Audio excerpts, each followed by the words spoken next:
the case, and this is practically speaking, is that it is not at all unreasonable to think of God the Father as the spirit that arises from the crowd that exists into the future, right? And we talked about that in relationship to the idea of sacrifice, at least a little bit, or we're going to. You make sacrifices in the present so that the future is happy with you. And the question is, what is that future that would be happy with you?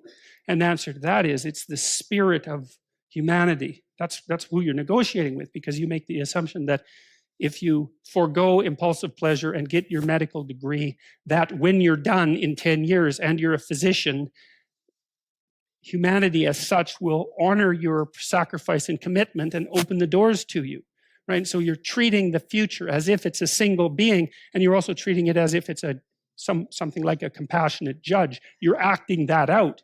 And maybe we had to imagine God in that form before we could understand.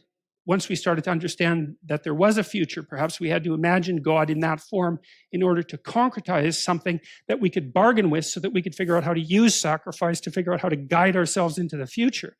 Because a sacrifice is a contract with the future, but it's not a contract with any particular person. It's a contract with the spirit of humanity as such. It's something like that.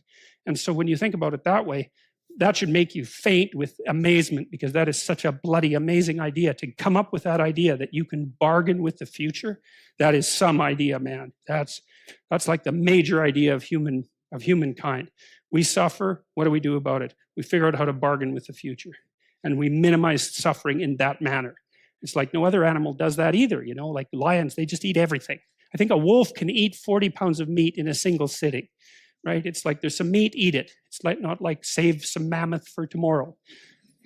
That's not a wolf thing, man.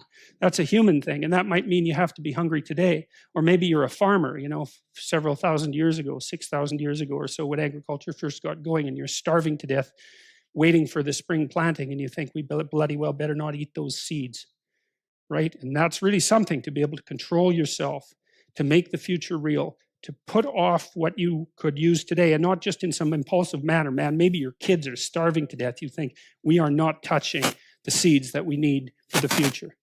And for human beings to have discovered that, and then to also have figured out that we could bargain with the future, it's like, man, that's something. And I think that the stories that are laid out in this book actually describe, at least in part, the process by which that occurred.